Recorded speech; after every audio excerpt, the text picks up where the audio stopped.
आनंद भी लिया पीछे। चल आगे। अस्सलामुअलैकुम। हाँ दोस्तों, ये देखो जवान और बूढ़े मिक्स होके भाग रहे हैं। रिहाई साहब की उम्र भी तकरीबन 75। तो ये जवान बेटा भी हमारे साथ जॉगिंग कर रहा है। तो आप भी आए, अगर बुढ़ापे का मसला है या कोई भी मसला है आपको, तो आप पार्क में आए। पार्क में छुट्टी करना ये समझो को अस्पतालों को आबाद करना है।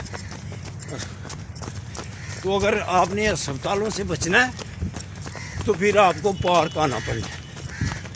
इंशाअल्लाह ताला तमाम बीमारियों का इलाज ये है जो हम सुबह करते हैं फजर की नमाज के बाद 9-10 बजे से, ताकि जिसने आना है